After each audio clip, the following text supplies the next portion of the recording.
तो जब मार्केट सस्ती होती है तो लोग अपने शेयर्स खरीदने की कोशिश करते हैं, और जब मार्केट महंगी होती है तो उस वक्त आईपीओज हो रहे होते हैं। 1996 में 36 आईपीओज हुए यस। थे, और इस साल पाकिस्तान में 4 आईपीओज हुए। अगर एक कंपनी अनाउंस कर देती है वॉलंटरी डिलिस्टिंग, वो और फिर स्टॉक एक्सचेंज को कितना टाइम है to come back to the company and से कि नहीं, we don't agree with this price, we agree with this price. That time period should be defined. Yes. अगर वो अनडिफाइंड इन्होंने रखी, उसमें इतनी स्पेक्युलेटिव ट्रेडिंग हो गई है, जैसे या पाक सुजुकी में अगर 406 का आई बिलीव अनाउंस हुआ या था और 609 पे क्लोज हुआ है। राइट। दूसरा, I had mention to you के ये जो टाइम है इसको हमें कर्टेल करना चाहिए। 7 8 9 महीने is too long, like you right. Mentioned ये राइट। पाक सुजुकी का। इफ आई कैलकुलेट, अगर चलो 400 पे अनाउंस किया, 600 पे स्टॉक एक्सचेंज ने बताया, I think minority share holder ने 877 रुपीज का ये शेयर उठाया है, इफ यही आई है। Work back. बिल्कुल हाँ, ऐसे। तो why would they sell, why would this something या which they have picked up at 800 रुपए, why would they sell it at 600 rupees? और 609 की प्राइस अगर आप इस तरीके से देखेंगे, स्टॉक 100 रुपए पे था, तो it seems like a fair price. Right. But अगर आप ये देखेंगे, जो उन शेयर होल्डर्स का भी आर्ग्यूमेंट है कि इंडिया में सुजुकी कहाँ पे ट्रेड कर रहा है और पाकिस्तान में गाड़ियां बिकने का पोटेंशियल, तो दोनों बातें काफी फेयर हैं। राइट। मतलब माइनॉरिटी शेयर होल्डर भी अपनी तरफ से कोई गलत नहीं है, और स्टॉक एक्सचेंज ने जो प्राइस जो भी चीजें देख के अनाउंस की होगी, तो उन्होंने भी ज़ाहिर है अपना एनालिसिस किया होगा और चीजें देखी होंगी। तो आई थिंक किसी को भी कहना कि वो इस वक्त गलत बात कह रहा है, कुछ सही नहीं होगा। So वो इतनी हाइप और स्पेक्यूलेशन हो गई है कि तो माइनॉरिटी शेयर होल्डर्स इतने नहीं वेल वर्स्ड होते ना, like right. Informed right. Investor की राइट। तरह। उन्होंने थिंकिंग कि वो 400, क्या पता वो 900 1200 जैसे बताया या उस पे हो जाएगी, मैं 800 का उठा लूं। एंड सी तो ये है Zahara at the end of the day अभी माइनॉरिटी शेयर होल्डर किसी इक्वेशन में ही नहीं रहा, बिकॉज वो 10% से ज़्यादा शेयर्स एक और बड़ा प्लेयर लेकर साइड में बैठ गया है कि मेरे बगैर कुछ नहीं हो सकता, और दूसरी तरफ वो लोग हैं जिन्होंने बायबैक करना है। सो एक्चुअली वो दोनों मिलके प्राइस को कहीं भी ले जा सकते हैं, और माइनॉरिटी जो actual genuine minority share holder उसके साथ कुछ भी कर सकते हैं। ऐसे you agree with that? I would sort of kind of देखें ना, भाई लॉ में तो उन्होंने बता दिया कि this the price can not go beyond what the stock exchange committee has decided, so the right. Price is now 609 rupees. तो now if he has bought it at 877, right. he can block the transaction. Right. तो देखिए, आप ज़ाहिर है एक चीज होनी है जो सुजुकी और एक लार्ज शेयर होल्डर ने मोस्ट लाइकली डिसाइड करनी है, कि बायबैक की क्या प्राइस चेंज हो सकती है या नहीं हो सकती है। बायबैक अब 609 पर ही हो जाएगा, या जो मेजर शेयर होल्डर जिन्होंने एक लेटर भी लिखा है एक्सचेंज को, क्या वो इस बायबैक को ब्लॉक करेंगे। मेरे नजदीक, हाँ, आपने माइनॉरिटी शेयर होल्डर्स की भी बात की है, मेरे नजदीक अब ये एकदम से स्पेक्युलेटिव ट्रेडिंग इसमें शुरू हो जाती है या soon as the announcement is made या of a voluntary delisting. So when I was going through the rules, I felt कि हर जगह तो उन्होंने टाइमलाइन डिफाइन की है, बट यहाँ टाइमलाइन नहीं डिफाइन की कि अगर एक कंपनी अनाउंस कर देती है वॉलंटरी डिलिस्टिंग, वो और फिर स्टॉक एक्सचेंज को कितना टाइम है to come back to the company and से कि नहीं, we don't agree with this price, we agree with this price. या that time period should be defined. Yes. अगर वो अनडिफाइंड इन्होंने रखी, उसमें इतनी स्पेक्युलेटिव ट्रेडिंग हो गई है, जैसे या पाक सुजुकी में अगर 406 का आई बिलीव अनाउंस हुआ था या और 609 पे क्लोज हुआ है, तो बहुत ज्यादा स्पेक्युलेटिव ट्रेडिंग हो जाती है। तो I believe minority share holders के इंटरेस्ट के लिए अगर ये भी लॉ डिफाइन कर लेना कि महीने के अंदर कर ले, या जो कोई टाइम लिमिट सेटअप कर ले, राइट। तो राइट। स्पेक्युलेटिव ट्रेडिंग थोड़ी कम हो जाती है। या अब इसमें ये है कि 90% जरूरी है स्पॉन्सर को लेना, वरना फिर ये और वो प्राइस जो स्टॉक एक्सचेंज ने डिसाइड किया उसके ऊपर ही स्पॉन्सर को कमिट करना है कि मैं 90% शेयर्स इस प्राइस पे लेता हूँ। फिर वो right. Share holder meeting call करता है ना, या उस शेयर होल्डर मीटिंग में अगर 90% लोग ऑफर कर दें उनको stock at the price that the stock exchange has agreed to, या तो ये वॉलंटरी डिलिस्टिंग हो जाती है। राइट। राइट। अगर 90% वो उनको ना ऑफर हो, तो फिर ये पूरा प्रोसेस खत्म हो जाता है, फिर वॉलंटरी डीलिस्टिंग नहीं हो सकती। इस अनाउंसमेंट आने के बाद उसने 3-4 दिनों में मार्केट से वही वाले कानून का फ़ायदा उठाते हुए 10% शेयर उठाए। अब ये मामला जो है ऐसा लगता है कि this is matter is between the Pak Suzuki and Nadeem Nisar, और जो एक्चुअल छोटा सरमायाकार है वो पता नहीं उसका इंटरेस्ट कहाँ गायब हुआ है। तो if it feels that this is not in the interest of the market, the commission has got this veto power of cancelling this transaction. आपको गोइंग फॉरवर्ड दिखते हैं हालात बेहतर होते हुए पाकिस्तान की मईशत के, और वो ट्रांसलेट होते हुए into good index numbers at PSX? देखें, अभी हमने लास्ट जे सिक्योरिटीज ने एक स्ट्रेटजी रिपोर्ट पब्लिश की थी, जिस के अंदर उसके स्टार्ट में हमने एक्सप्लेन करने की कोशिश की थी कि क्या ऐसे फैक्टर्स होते हैं जिनसे मार्केट जो है वो कंटिन्यूअसली बढ़ती रहती है, और उसके अंदर जो सबसे बड़ा फैक्टर है वो करंट अकाउंट पॉजिटिव होना। राइट। और करंट अकाउंट दिसंबर में 400 मिलियन का सरप्लस था। अभी भी बज़ाहिर इस महीने की भी जो अभी गौहर एजाज साहब ने आज ही ट्वीट की है, तो जो ट्रेड के नंबर्स लग रहे हैं उससे यही लग रहा है कि अभी इस महीने भी पाकिस्तान में करंट अकाउंट सरप्लस हो सकता है। अगर करंट अकाउंट सरप्लस पाकिस्तान में होते रहते हैं तो बहुत हाई चांसेस रहेंगे इन्फ्लेशन नंबर्स के नीचे आने के और करेंसी के स्टेबल रहने के, या थोड़ा बहुत करेंसी के स्ट्रेंथन होने के। तो अगर इंटरेस्ट रेट्स नीचे आएंगे और करंट अकाउंट पॉजिटिव रहेगा तो बहुत अच्छे चांसेस है कि मार्केट बढ़ती रहे। सिर्फ एक जो मेजर रिस्क है इस वक्त जिसकी वजह से मार्केट ने अभी एक करेक्शन भी ली है और मार्केट में कुछ वॉलेटिलिटी है, वो है कि खुदा ना खास्ता बहुत ज्यादा इलेक्शन के बाद हालात खराब ना या हो जाए। क्योंकि राइट। हम जिस किस्म की इस वक्त पॉलिटिकल सिचुएशन देख रहे हैं तो या इन्वेस्टर्स जाहिर है जिटरी हो रहे होते हैं इस वक्त। या इन्वेस्टर्स को सर्टनिटी चाहिए होती है राइट। स्टॉक्स बाय करके होल्ड करने की। तो इस वक्त वो सर्टनिटी क्योंकि मौजूद नहीं है, जिसकी वजह से जो है वो इन्वेस्टर्स परेशान है और आप मार्केट में ये वॉलेटिलिटी देख रहे हैं। लेकिन आप इकोनॉमी वाली साइड पे देखें, आप अगर गवर्नमेंट का भी नंबर देखें तो पिछले 6 महीने में हुकूमत पाकिस्तान ने प्राइमरी सरप्लस किया 1.8 ट्रिलियन का। या आईएमएफ का टारगेट कुछ 400-500 बिलियन रुपए का था और गवर्नमेंट ने 1.8 ट्रिलियन का सरप्लस कर दिया। राइट। तो गवर्नमेंट ने इस वक्त ब्रेक्स लगाए हैं अपनी स्पेंडिंग के ऊपर ताकि इन्फ्लेशन कंट्रोल में आ जाए। मेक और सेंस। इस महीने भी जो इन्फ्लेशन का नंबर बुरा आने की वजह है वो यही है कि देखें इस महीने मुर्गी के, टमाटर के, प्याज की प्राइसेस बहुत बढ़ गई और राइट। ये सीजनल प्राइस इंक्रीजेस होते हैं जो फिर वापस रिवर्स भी हो जाते हैं। बिल्कुल तो हमें बिल्कुल। यही लगता है कि आगे जाके अगर अगर हालात सही रहते हैं तो आगे जाके इन्फ्लेशन भी नीचे आ जाएगी, अर्निंग्स भी बढ़ती रहेंगी और मार्केट भी इंशाल्लाह बढ़ती रहेगी। बस बहुत जरूरी है कि पॉलिटिकल हालात जो हैं वो स्टेबल रहें।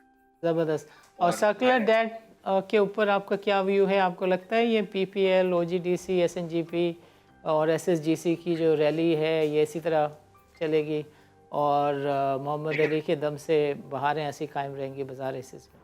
देखिए अगर उस पर क्लैरिटी नहीं भी आती ना या पुराने सर्कुलर डेट पे, जिसके ऊपर भी जिसको क्लियर करने पे भी काम हो रहा है और बड़ा राइट। डिविडेंड भी आ सकता है, राइट। अगर उस पर क्लैरिटी नहीं भी आती तो भी जो जो एटलीस्ट नया अगर सर्कुलर डेट थ्रू होना बंद हो जाता है तो भी इन कंपनीज की अर्निंग्स ऐसी हैं कि ये स्टॉक्स जो हैं वो सस्ते लगेंगे आपको इनकी अर्निंग्स के ऊपर। यानी अगर ये पे आउट ओजीडीसी करना, 150 रुपये में भी सस्ता है आपकी नज़र में? तो मैं ये कह रहा हूँ कि पूरी चीज को एनालाइज करना चाहिए। ये ओजीडीसी के अंदर जो एक जो जो एक चीज समझने की है वो ये है कि देखिए जब 2005-6 में जिस वक्त लोग ओजीडीसी को देख रहे होते थे तो आगे ओजीडीसी के ऑयल रिजर्व्स के ऊपर एक विजिबिलिटी होती थी। जाहिर या है ओजीडीसी ने पिछले 15-18 साल से सर्कुलर डेट की वजह से नए वेल्थ में इन्वेस्ट नहीं किया है। यस। तो जो ओजीडीसी के वेल्थ की लाइफ है वो अब बहुत कम हो गई है। तो या इस बात को भी मद्देनजर रखना चाहिए इन्वेस्टर्स को कि ओजी के पास कितने साल और ये तेल ओजी निकाल सकेगा अगर ओजी और इन्वेस्ट नहीं करता। ज़बरदस्त। तो अगर सर्कुलर डेट क्लियर हो जाता है तो ओजीडीसी नए वेल्थ में भी इन्वेस्ट कर सकता है और नई डिस्कवरीज भी पाकिस्तान में हो सकती है। नाज़रीन, आज के प्रोग्राम में शरीक गुफ्तगू रही जहाँ आरा। मज़ीद उन्हें ज्वाइन किया था यूसुफ और चेस सिक्योरिटीज़ ने। जहारा ने हमें तफसील के साथ बताया कि जो रेगुलेटरी इन्वायरमेंट है बायबैक के लिए वो किस तरह का है, और उन्होंने पॉइंट आउट भी किया कि there are certain places where we can see strong lapses in the regulation, जिसकी वजह से जो स्मॉल शेयर होल्डर्स हैं, माइनॉरिटी शेयर होल्डर्स हैं, उनके मफादात का सही तरीके से तहफ़्फ़ुज़ नहीं हो पाता।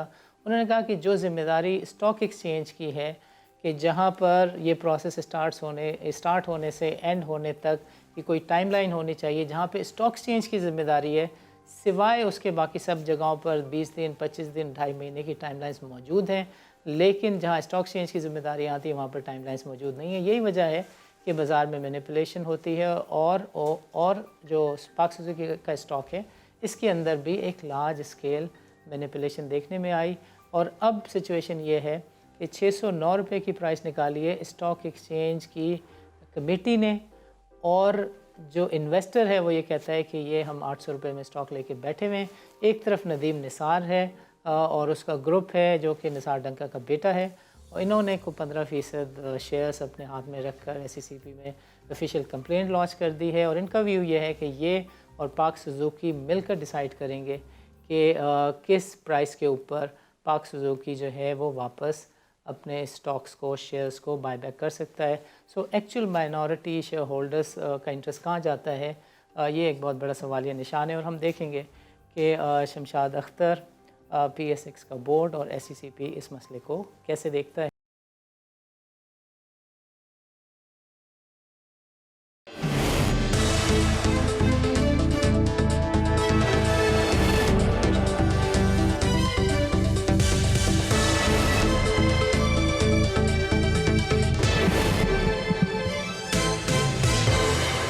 नाज़रीन, this is Sani Khan and you are watching new episode of inside financial markets. जो पाक सुजुकी का बायबैक है, इसने सबके लिए मसाइल खड़े किए हुए हैं, सबकी कारकर्दगी के ऊपर सवालिया निशानात लगा दिए हैं और काफ़ी सारी जो रेगुलेटरी अफेयर्स के मैटर्स हैं उसके ऊपर सवालात उठा दिए हैं। सो आज के प्रोग्राम में what we are going to do, we are going to talk about the performance of this Pak Suzuki stock post announcement of the buyback from the Pak Suzuki, और उसके ऊपर जो रिएक्शन था वो SECP का क्या था और पाकिस्तान स्टॉक एक्सचेंज का क्या था, उसको भी डिस्कस करेंगे। और साथ साथ ये भी देखेंगे कि बायबैक के अनाउंसमेंट के साथ ही निसार डंका का जो बेटा है नदीम निसार, उसने एक ऑफिशियल कंप्लेन लॉन्च कर दी स्टॉक एक्सचेंज के ख़िलाफ़ कि ये जो प्राइस निकली है बायबैक की, इससे वो मुतमईन नहीं है, क्योंकि कानून में लिखा हुआ है कि 10% तक जो है वो माइनॉरिटी शेयर होल्डर्स होते हैं। उन्होंने 15% शेयर बाज़ार से उठा लिए post announcement of the buyback. और फिर अब ये मामला जो है ऐसा लगता है कि this is matter is between the Pak Suzuki and Nadeem Nisar, और जो एक्चुअल छोटा सरमायाकार है वो पता नहीं उसका इंटरेस्ट कहाँ गायब हुआ है। सो लीगली आज हम डिस्कस करेंगे चीज़ों को। पहले जहारा के साथ, फिर मार्केट का व्यू लेंगे यूसुफ के साथ। So in the first segment let's talk to Zahara. She is a corporate adviser, chartered accountant. Zahara, welcome to the show and अस्सलाम वालेकुम। वालेकुम अस्सलाम, थैंक यू वेरी मच। इस by profession I am a chartered accountant जी, बस thank you very much. Fantastic, great. So Zahara साहब, मैं चाहूँगा कि आप थोड़ा सा रोशनी डालें buyback in terms of Pakistani regulation, how do you look at them, how do they protect investors interest. But before that I would want you to kindly cover कि जो रेगुलेशन है 2019 की, वो इस प्रोसेस को कैसे डिफ़ाइन करती है। बिल्कुल ठीक है, बहुत शुक्रिया सानी साहब, thank you very much for having me on your show. Buybacks ji basically दो फ्रेमवर्क्स इनको कवर करते हैं। एक तो हमारा कंपनीज एक्ट है 2017 का, और बायबैक ऑफ शेयर्स रेगुलेशंस 2019 के अंडर दिस एक्ट फॉर्मुलेट हुए। एक वो बायबैक है और दूसरा under the Pakistan stock exchange rule book का है। So let me just start of with the companies act 2017 का जो बायबैक का प्रोसेस है। तो इसमें एक लिस्टेड कंपनी भी बायबैक इनिशिएट कर सकती है, अनलिस्टेड कंपनी भी इनिशिएट कर सकती है, और प्राइवेट कंपनी भी बायबैक इनिशिएट कर सकती है। For example if we start talking about a listed company, तो उसका ये प्रोसेस होता है कि उसके ख्याल में कि स्टॉक मार्केट्स उसको शेयर्स उठाने हैं, may be to regulate the price of its stock, तो उसको इजाजत है 20% ऑफ इट्स शेयर कैपिटल का ट्रेजरी स्टॉक उठाने के। जो वो बायबैक कर लेता है शेयर्स मार्केट से, उसको एज अ ट्रेजरी स्टॉक अपनी बैलेंस शीट पे दिखा देता है, और उनको वोटिंग राइट्स उन शेयर्स के फ्रीज हो जाते हैं, उनको कैश डिविडेंड उस शेयर्स का नहीं मिलता, बट बोनस शेयर्स उस रिस्पेक्ट में इशू हो सकते हैं। तो इसका प्रोसेस ये होता है कि पहले वो एक बोर्ड मीटिंग कॉल करते हैं, फिर 45 डेज के अंदर अंदर उनके पास टाइम है एक EOGM extra ordinary general meeting या शेयर होल्डर्स की AGM होल्ड करने के लिए, ताकि वो एक स्पेशल रेजोल्यूशन पास करें 75% मेजॉरिटी ऑफ शेयर होल्डर्स के साथ अपने बायबैक का प्लान अप्रूव कराने के लिए। उसमें वो शेयर होल्डर्स को बताते हैं कि वो कितना फीसद बायबैक कर रहे हैं और वो क्यों बायबैक कर रहे हैं और इसका क्या फायदा होगा उन शेयर होल्डर्स को। फिर इसकी जो प्राइस होती है जी, वो स्पॉट के ऊपर ही होती है। मतलब ये है कि जो स्टॉक एक्सचेंज की उस दिन के ऊपर प्राइस होती है ट्रेडिंग की, उसी प्राइस के ऊपर ये बायबैक शेयर होल्डर से ये शेयर्स उठाए जाते हैं। परचेस का जो पीरियड होता है, बायबैक का जो पीरियड लॉ ने डिफाइन किया है, वो 180 दिन है जी। उसके अंदर अंदर ये बायबैक इनको करना होता है। इसमें एक चीज कानून ने डिसअलाउ की है, NDM मार्केट है, उसमें ये है कि ऑफ द स्टॉक एक्सचेंज कोई डील नहीं हो सकती ट्रेजरी स्टॉक खरीदने के लिए। तो नेगोशिएबल डील मार्केट में ये स्टॉक परचेज नहीं हो सकता, ये through the stock exchange at spot rate ही हो सकता है। और जो अगर प्राइवेट कंपनी और अनलिस्टेड पब्लिक कंपनी इस प्रोसीजर के थ्रू गुजरे, तो उसके लिए मैंडेटरी है कि वो जो स्टॉक उठाती है उसको कैंसिल करेगी। लिस्टेड कंपनी के पास चॉइस है कि उसको एज अ ट्रेजरी स्टॉक दिखाए, कैंसिल या कैंसिल कर ले, बट प्राइवेट कंपनी को डेफिनेटली इसको कैंसिल करना होता है। अगर मैं अंदाजा लगाऊं, इस पूरा procedure takes around 7.5 to 8 months for this sort of buyback to take place. और जो दूसरे तरीके का बायबैक है, that is through the Pakistan stock exchange rule book. तो उसमें ये है जी कि उसमें ये रिस्ट्रिक्शन नहीं होती कि 20% ट्रेजरी स्टॉक बंदा खरीदे ना, उसमें एक लिस्टेड कंपनी है, वो उसका ख्याल है कि उसके शेयर होल्डर्स के लिए बेहतर है कि वो जितना भी फ्लोट है 90% उसकी लिमिट है, 90% फ्लोट वो उठा ले मार्केट से। और उसके एक रूल्स हैं, उसकी प्राइस स्पॉट के ऊपर नहीं होती। हमारे स्टॉक एक्सचेंज के रूल्स में 5 डिफरेंट मेथोडोलॉजीज दी हुई हैं इस स्टॉक को प्राइस करने के लिए। I can just quickly go through them आसान लफ्जों में। एक ये है कि ये अब इन 5 प्राइसेस में जो हाईएस्ट प्राइस होती है उसी के ऊपर स्टॉक खरीदा जाता है। एक ये है कि weighted average closing market price होती है पिछले 5 प्रीसीडिंग दिनों की। दूसरा ये है कि लॉन्ग टर्म इन्होंने हिस्ट्री डाल दी है कि 3 साल का पिछला वेटेड एवरेज मार्केट प्राइस का शेयर स्टॉक का प्राइस ले लें उस कंपनी का। तीसरा है इंट्रिंसिक वैल्यू पर शेयर, जो कि पाक सुजुकी ने लिया है। उसमें यह है कि जो उस कंपनी के एसेट्स होते हैं वो रीवैल्यू हो जाते हैं एट टुडेज मार्केट वैल्यू, तो उसमें फेयर वैल्यू इनकॉर्पोरेट हो जाती है एसेट की, तो थोड़ी स्टॉक की प्राइस बढ़ जाती है। चौथा है प्राइस अर्निंग मल्टीपल अप्रोच। और पांचवा है कि अगर किसी स्पॉन्सर ने परचेज किए हैं ओपन मार्केट से पिछले 1 साल में, उस वो किस कीमत पे परचेज किए हैं। इन 5 मेथोडोलॉजीज में से जो हाईएस्ट प्राइस है उसी के ऊपर जो कंपनी है जो बायबैक करना चाहती है वो प्राइस अनाउंस करती है। जब वो प्राइस अनाउंस करती है इमीडिएटली उसको स्टॉक एक्सचेंज को बताना होता है कि हम इतने फीसद शेयर्स और इस प्राइस के ऊपर खरीदना चाह रहे हैं। फिर स्टॉक एक्सचेंज डिसाइड करता है कि वो इसमें कितना प्रीमियम लगाता है। ना मेरे नजदीक, हाँ आपने माइनॉरिटी शेयर होल्डर्स की भी बात की है, मेरे नजदीक अब ये एकदम से स्पेक्युलेटिव ट्रेडिंग इसमें शुरू हो जाती है soon as announcement is made of a voluntary delisting. So when I was going through the rules I felt कि हर जगह तो उन्होंने टाइमलाइन डिफाइन की है, बट यहाँ टाइमलाइन नहीं डिफाइन की कि अगर एक कंपनी अनाउंस कर देती है वॉलंटरी डीलिस्टिंग वो, और फिर स्टॉक एक्सचेंज को कितना टाइम है to come back to the company and से कि नहीं we don't agree with this price, we agree with this price. That time period should be defined. अगर वो अनडिफाइंड इन्होंने रखी, उसमें इतनी स्पेक्युलेटिव ट्रेडिंग हो गई है, जैसे पाक सुजुकी में अगर 406 का आई बिलीव अनाउंस हुआ था और 609 पे क्लोज हुआ है, तो बहुत ज्यादा स्पेक्युलेटिव ट्रेडिंग हो जाती है। तो I believe minority share holders के इंटरेस्ट के लिए अगर ये भी लॉ डिफाइन कर लेना कि महीने के अंदर कर ले, जो कोई टाइम लिमिट सेटअप कर ले, तो स्पेक्युलेटिव ट्रेडिंग थोड़ी कम हो जाती है। अब इसमें यह है कि 90% जरूरी है स्पॉन्सर को लेना, वरना फिर ये और वो प्राइस जो स्टॉक एक्सचेंज ने डिसाइड किया उसके ऊपर ही स्पॉन्सर को कमिट करना है कि मैं 90% शेयर इस प्राइस पे लेता हूँ। फिर वो शेयर होल्डर मीटिंग कॉल करता है ना, उस शेयर होल्डर मीटिंग में अगर 90% लोग ऑफर कर दें उनको stock at the price that the stock exchange has agreed to, तो ये वॉलंटरी डीलिस्टिंग हो जाती है। अगर 90% वो उनको ना ऑफर हो तो फिर ये पूरा प्रोसेस खत्म हो जाता है, फिर वॉलंटरी डीलिस्टिंग नहीं हो सकती। तो ये बेसिकली प्रोसीजर है जी। This takes around 5 months. जो आपने बातचीत कही उससे जो एक रेलेवेंस बन रही है मार्केट की, बहरहाल वो ये बन रही है कि बिल्कुल आपने ठीक पॉइंट आउट किया कि जब टाइमलाइन डिफाइन नहीं है तो इसके अंदर ह्यूज स्पेकुलेशंस हो जाती हैं, जैसा कि हमने पाक सुजुकी के अंदर देखा।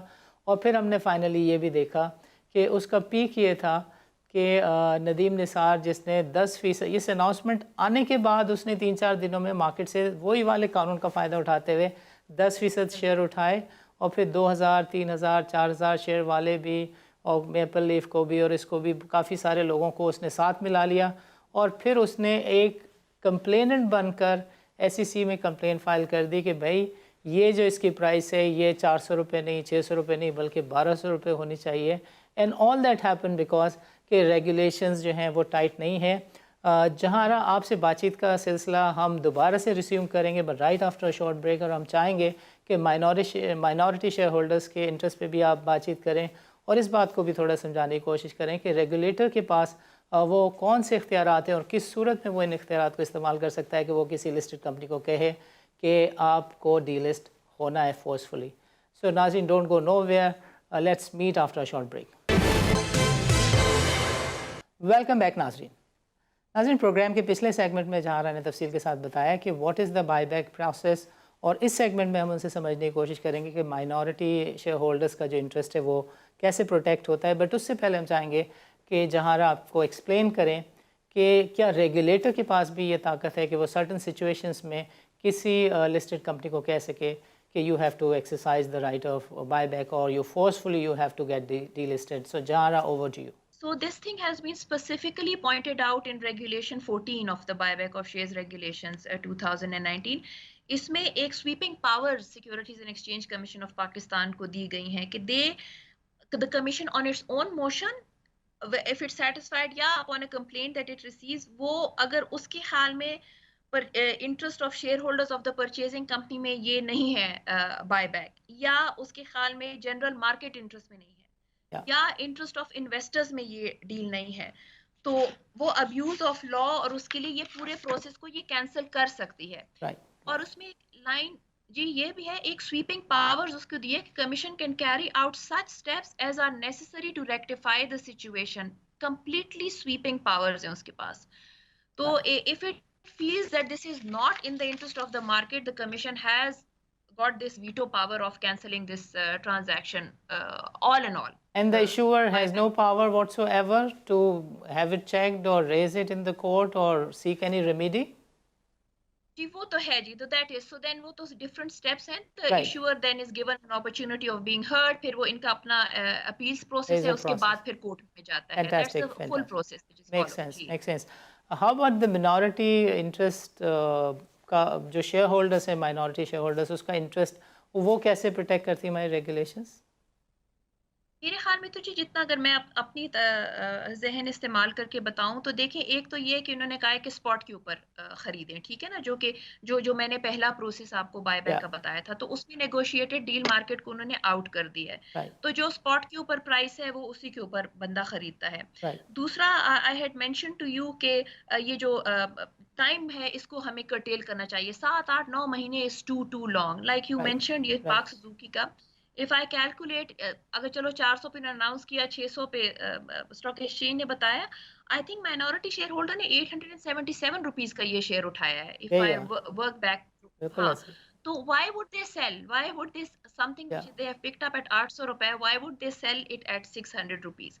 सो वो इतनी हाई पर स्पेकुलेशन हो गई है कि तो माइनॉरिटी शेयर होल्डर्स इतने नहीं वेल वर्स्ड होते ना, लाइक इन्फॉर्म्ड इन्वेस्टर की तरह. उन्होंने थिंकिंग कि वो 400, क्या पता वो 900 1200 जैसे बताया, उस पे हो जाएगी, मैं 800 का उठा लूं. एंड सी जहारा, at the end of the day अभी माइनॉरिटी शेयर होल्डर किसी इक्वेशन में ही नहीं रहा, बिकॉज वो 10% से ज़्यादा शेयर्स एक और बड़ा प्लेयर लेकर साइड में बैठ गया है कि मेरे बगैर कुछ नहीं हो सकता, और दूसरी तरफ वो लोग हैं जिन्होंने बायबैक करना है. सो एक्चुअली वो दोनों मिलके प्राइस को कहीं भी ले जा सकते हैं, और माइनॉरिटी जो actual genuine minority share holder उसके साथ कुछ भी कर सकते हैं. ऐसे you agree with that? I would sort of kind of देखें ना, भाई लॉ में तो उन्होंने बता दिया कि this the price cannot go beyond what the stock exchange committee has decided. So the price is now 609 rupees. So now if he has bought it at 877, he can block the transaction because and see what and और ये भी तो देखें ना कि PSX की website के ऊपर इस वॉलंटियर डीलिस्टिंग कमेटी के जो मेंबर्स हैं उनके नाम नहीं है, बाकी सारी कमेटीज के डिस्क्लोजर्स हैं, इसके नहीं है. और लोग ये भी कह रहे हैं कि भाई अगर इनका भी अपना कोई इंटरेस्ट है या ये भी अगर किसी के लिए एक्ट अपॉन कर रहे हैं तो उसमें भी माइनॉरिटी जो शेयर होल्डर है उसका कई इंटरेस्ट प्रोटेक्ट होता हुआ नहीं नज़र आता. हालांकि सबसे प्रॉपर डिस्क्लोजर की रिक्वायरमेंट आई थिंक ये होनी चाहिए कि जो इंसान इस कमेटी को बैठ के चला रहे हैं और फैसले कर रहे हैं और उनके नामों को भी डिस्क्लोज होना चाहिए, उनके इंटरेस्ट को भी डिस्क्लोज होना चाहिए. डिस्क्लोजर एंड ट्रांसपेरेंसी तो हर केस में मैं एडवोकेट करती हूँ, जरूर होना चाहिए. बट जितना हमारा वो है एक्सपेक्टेशन है फ्रॉम द स्टॉक मार्केट, वो तो ये है कि they protect minority share holders. मैं खुद SECP के, not stock exchange but SECP की एम्प्लॉय रह चुकी हूँ, और हमेशा जी हमें यही समझाया गया था कि take into account the interests of the minority shareholders and balance it with the majority shareholders. So I really can't comment कि उस कमिटी में कौन बैठे, उसके क्या इंटरेस्ट है. However, I would like emphasize maybe the third time in your program is that why did they not define the time period? Yes. They can take as long as they like. It should not be the case. Every single thing has been documented. AGM 45 days में होनी चाहिए. वो जो counter offer है 10 दिन के अंदर approve होनी चाहिए. 60 दिन के अंदर वो बायबैक का प्रोसीजर. बट स्टॉक एक्सचेंज को जो खुद काम करना है उसकी क्यों नहीं टाइम लिमिट डिफाइन कीजिए, वो करनी चाहिए. तो वो that will help. That makes a lot of sense. मुझे ये भी ज़रा बताएं कि ये जो इसका रेगुलेटरी एम्बिट है वो किस तरीके का है, लॉ क्या है, रेगुलेशन क्या है, और जो गार्जियन है of the law and the regulation वो कौन सी एजेंसीज हैं? तो वो ये ऐसा होता है जी कि एक्ट कंपनीज एक्ट 2017 सुपीरियर है, क्योंकि वो एक एक्ट है।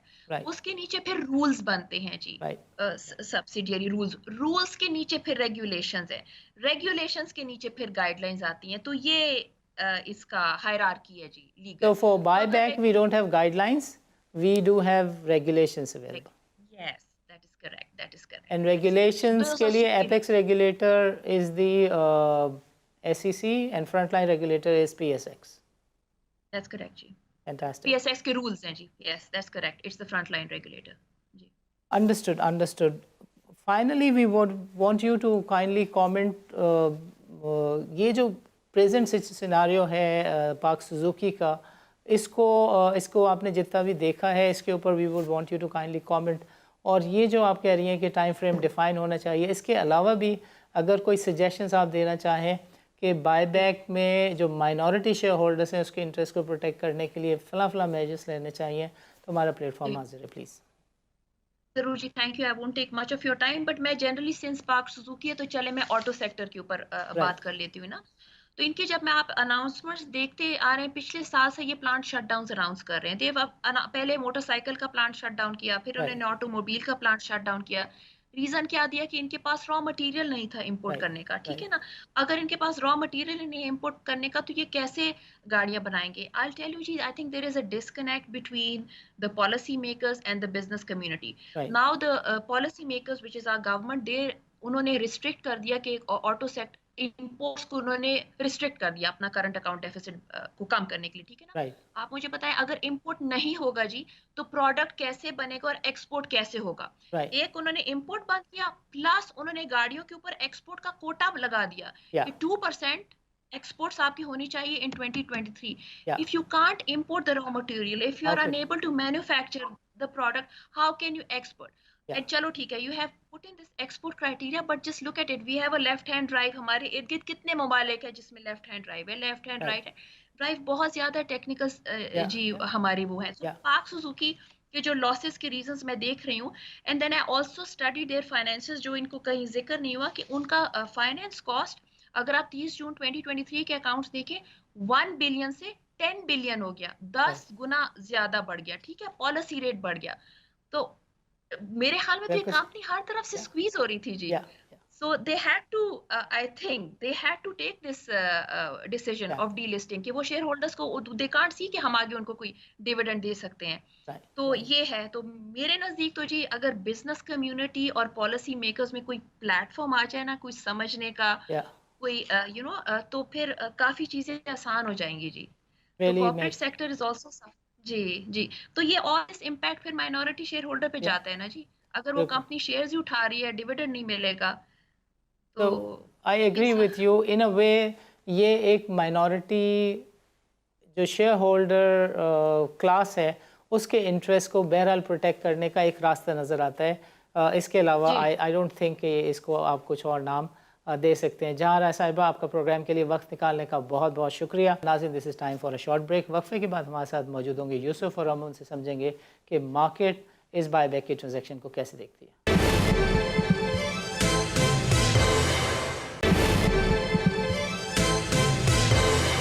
वेलकम बैक नाज़रीन, प्रोग्राम के पिछले सेगमेंट में जहाँ आरा ने तफसील के साथ बताया कि बायबैक का प्रोसेस क्या है और इसका रेगुलेटरी एम्बिट क्या है, और उन्होंने वजूहात पॉइंट आउट की जिसकी वजह से थोड़ी बहुत मैनिपुलेशन हुई है और जो रिटेल सेगमेंट का इन्वेस्टर है उसके साथ किसी हद तक ज़्यादती हुई है।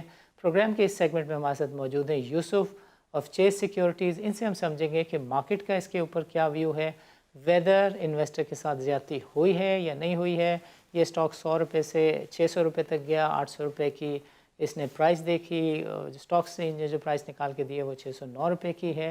सो इस वक्त की क्या मार्केट की पोजीशन है और गोइंग फॉरवर्ड चेस सिक्योरिटीज़ मार्केट को कैसे देखती है, बातचीत करेंगे यूसुफ से। Yusuf, welcome to the show and अस्सलाम वालेकुम। यूसुफ, बताइएगा, how do you look at this situation? वालेकुम अस्सलाम सानी साहब, थैंक यू सो मच, आपने फिर बुलाया। वेलकम। तो देखिए, पहली प्लीज़। जी जी, देखिए पहली चीज तो ये हुई कि अगर आपको याद हो गया, अगस्त में चेज सिक्योरिटीज ने एक रिपोर्ट लिखी थी जिसमें कुछ 100 सवा 100 रुपए पे चेज ने पार्क सुजुकी जो है वो रेकमेंड किया था एज अ बाय। राइट। उसके बाद जाहिर है एक बाय बैक अनाउंस हो गया जिसके बारे में ऑफ कोर्स ना रिसर्च टीम को पता था ना हमें पता था। और उसके बाद जो है वो जाहिर है मार्केट में एक स्पेकुलेशन हुई। पहले 400-500 के बीच में स्टॉक रहा, उसके बाद फिर कुछ शेयर होल्डर्स ने कुछ एक्टिविज्म शुरू की जैसे आपने बताया, और फिर ये स्टॉक 800 वगैरह के आसपास चला गया। और आज जो है जब स्टॉक एक्सचेंज की कमेटी ने 609 रुपए की प्राइस अनाउंस कर दी तो आप स्टॉक जो है वो 609 रुपए पे आके खड़ा हो गया है। तो पहली चीज तो समझने की ये है कि देखें ये स्टॉक 100 सवा 100 रुपए के ऊपर था बायबैक अनाउंस होने से पहले, और आज ये 609 रुपए पे है। तो ये कह देना स्ट्रेट अवे कि माइनॉरिटी शेयर होल्डर्स के इंटरेस्ट स्टॉक एक्सचेंज ने प्रोटेक्ट नहीं किए हैं, ये बात भी बिल्कुल सही नहीं है। आई थिंक जिसने भी 800 रुपए पे खरीदा था स्टॉक को, उसको बहुत अच्छे तरीके से ये बात पता थी कि कुछ महीने पहले ये स्टॉक 100 रुपए पे ट्रेड कर रहा था। और आज भी अगर ये बायबैक की अनाउंसमेंट ना हुई होती तो मेरा नहीं ख्याल है कि कोई भी मार्केट पार्टिसिपेंट ये बिलीव करता है कि आज ये स्टॉक खुद से बगैर इस बायबैक के 609 रुपए के ऊपर ट्रेड कर रहा होता। राइट। तो देखिए आप जाहिर है एक चीज होनी है जो सुजुकी और एक लार्ज शेयर होल्डर ने मोस्ट लाइकली डिसाइड करनी है कि बायबैक की क्या प्राइस चेंज हो सकती है या नहीं हो सकती है। बायबैक अब 609 पर ही हो जाएगा, या जो मेजर शेयर होल्डर जिन्होंने एक लेटर भी लिखा है एक्सचेंज को, क्या वो इस बायबैक को ब्लॉक करेंगे। ये पूरी चीज जाहिर है अभी होना बाकी है। लेकिन मेरा ख्याल है ये थोड़ा सा जो है वो अनजस्ट सी बात होगी कि माइनॉरिटी शेयर होल्डर के इंटरेस्ट प्रोटेक्ट नहीं किए गए। आई थिंक ये याद रखना चाहिए कि ये स्टॉक 100 रुपए पे था और इस कंपनी के बहुत बड़े बड़े लॉसेस हुए हैं ओवर द लास्ट ईयर। और उसके बाद जो है this stock is up of course 5-6 times from the price जिस पे ये बायबैक जो है वो अनाउंस हुआ था और स्टॉक चलना शुरू हुआ था। Really make sense. And going forward आपको नज़र आता है कि ये ट्रांजैक्शन कंक्लूड हो जाएगी या इसमें आपको मसाइल दिखते हैं? देखिए ये बिल्कुल कहना इस वक्त मुश्किल है क्योंकि इस तरह की सिचुएशन मेरा ख्याल है मैंने भी और पहली बाकी दफ़ा। मार्केट पार्टिसिपेंट्स ने भी पहली दफा देखी है राइट। कि किसी एक मेजर शेयर होल्डर ने एक बायबैक की वो ब्लॉक प्राइस करने की या कोशिश। निगोशिएट करने की कोशिश कर रहे हैं, या ब्लॉक करने की कोशिश कर रहे हैं, या ज्यादा प्राइस लेने की कोशिश कर रहे हैं। ये तो जाहिर है वो शेयर होल्डर्स ही बता सकेंगे। ये उनके दिल में क्या लेकिन है। इस तरह की कोई चीज पहले आज तक, जी जी, इस तरह की कोई चीज आज तक पहले हुई नहीं है। और 609 की प्राइस अगर आप इस तरीके से देखेंगे, स्टॉक 100 रुपए पे था तो it seems like a fair price. Right. But अगर आप ये देखेंगे जो उन शेयर होल्डर्स का भी आर्ग्यूमेंट है कि इंडिया में सुजुकी कहाँ पे ट्रेड कर रहा है और पाकिस्तान में गाड़ियां बिकने का पोटेंशियल, तो दोनों बातें काफी फेयर हैं। राइट। मतलब माइनॉरिटी शेयर होल्डर भी अपनी तरफ से कोई गलत नहीं है, और स्टॉक एक्सचेंज ने जो प्राइस जो भी चीजें देख के अनाउंस की होगी तो उन्होंने भी जाहिर है अपना एनालिसिस किया होगा और चीजें देखी होंगी। तो आई थिंक किसी को भी कहना कि वो इस वक्त गलत बात कह रहा है कुछ सही नहीं होगा।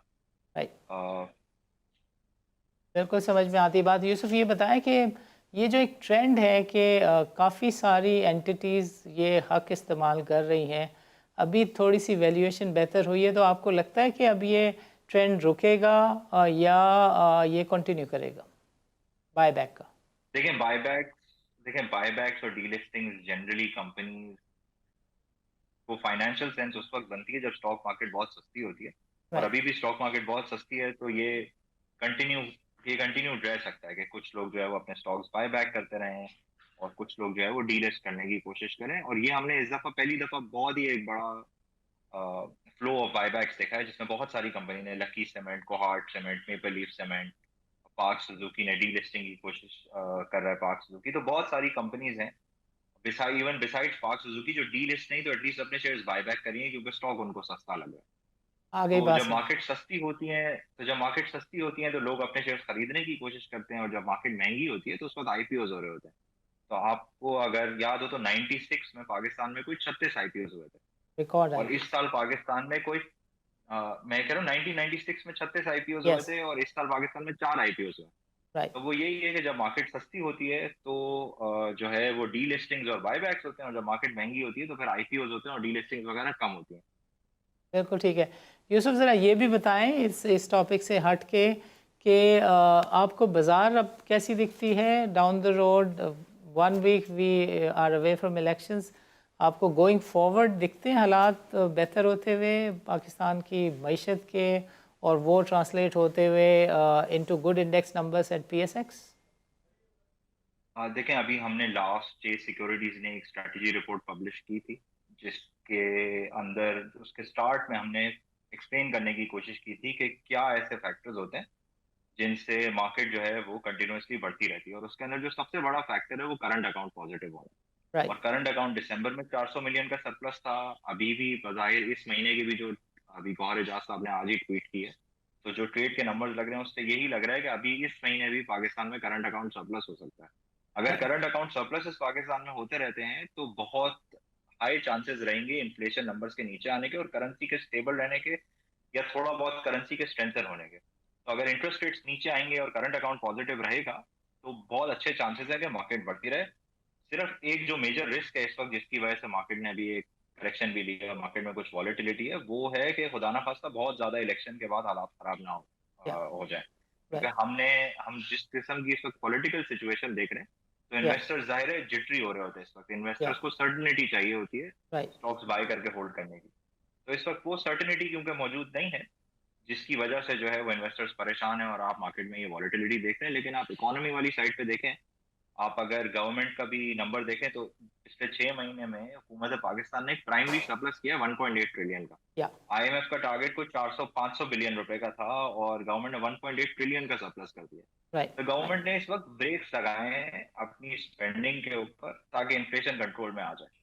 Make sense. और इस महीने भी जो इन्फ्लेशन का नंबर बुरा आने की वजह है वो यही है कि देखें, इस महीने मुर्गी के, टमाटर के, प्याज की प्राइसेस बहुत बढ़ गई हैं। और राइट। ये सीजनल प्राइस इंक्रीजेस होते हैं जो फिर वापस रिवर्स भी हो जाते हैं। बिल्कुल तो हमें बिल्कुल। यही लगता है कि आगे जाके अगर अगर हालात सही रहते हैं तो आगे जाके इन्फ्लेशन भी नीचे आ जाएगी, अर्निंग्स भी बढ़ती रहेंगी और मार्केट भी इंशाल्लाह बढ़ती रहेगी। बस बहुत जरूरी है कि पॉलिटिकल हालात जो हैं वो स्टेबल रहें। ज़बरदस्त। और और सर्कुलर डेट के ऊपर आपका क्या व्यू है? आपको लगता है ये PPL, OGDC, SNGP और SSGC की जो रैली है ये इसी तरह चलेगी और मोहम्मद देखिए अली के दम से बहारें ऐसी कायम रहेंगी बाजार हिस्सेस में?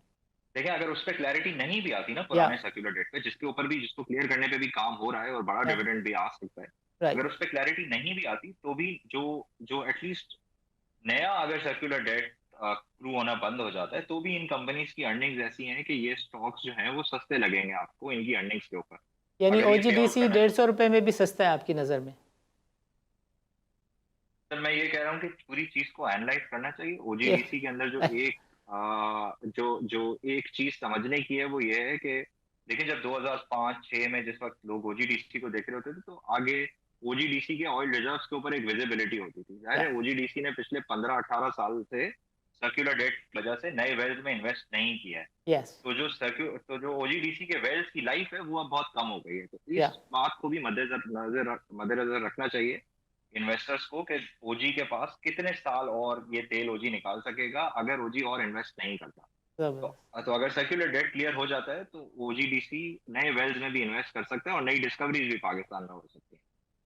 Make sense. यूसुफ, आपका प्रोग्राम के लिए वक्त निकालने का बहुत बहुत शुक्रिया। यूसुफ, आपका प्रोग्राम के लिए वक्त निकालने का बहुत बहुत शुक्रिया। नाज़रीन, आज के प्रोग्राम में शरीक गुफ्तगू रही जहां मज़ीद उन्हें ज्वाइन किया था यूसुफ ऑफ चेस सिक्योरिटीज़ ने। जहां ने हमें तफसील के साथ बताया कि जो रेगुलेटरी इन्वायरमेंट है बायबैक के लिए वो किस तरह का है, और उन्होंने पॉइंट आउट भी किया कि there are certain places where we can see strong lapses in the regulation, जिसकी वजह से जो स्मॉल शेयर होल्डर्स हैं, माइनॉरिटी शेयर होल्डर्स हैं, उनके मफादात का सही तरीके से तहफ़्फ़ुज़ नहीं हो पाता।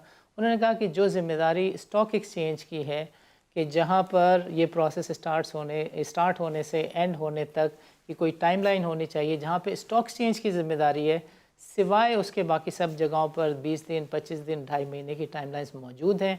लेकिन जहाँ स्टॉक एक्सचेंज की ज़िम्मेदारी आती है वहाँ पर टाइमलाइंस मौजूद नहीं है। यही वजह है कि बाज़ार में मैनिपुलेशन होती है और जो स्पार्क सुजुकी का स्टॉक है इसके अंदर भी एक लार्ज स्केल मैनिपुलेशन देखने में आई। और अब सिचुएशन ये है कि 609 रुपये की प्राइस निकाली है स्टॉक एक्सचेंज की कमेटी ने, और जो इन्वेस्टर है वो ये कहता है कि ये हम 800 रुपये में स्टॉक लेके बैठे हुए हैं।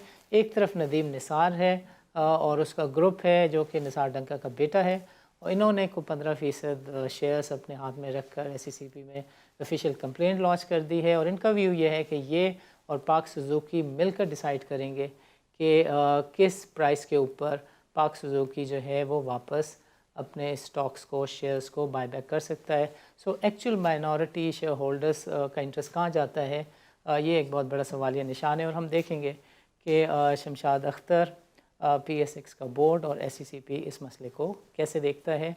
अगले हफ्ते इलेक्शंस होते हैं नहीं होते हैं, ये एक बहुत बड़ा सवालिया निशान है। There is a clear view of certain segment कि इलेक्शंस ने नहीं होना, और यही वजह है कि बाज़ार में किसी हद तक ट्रैक्शन देखी जा रही है।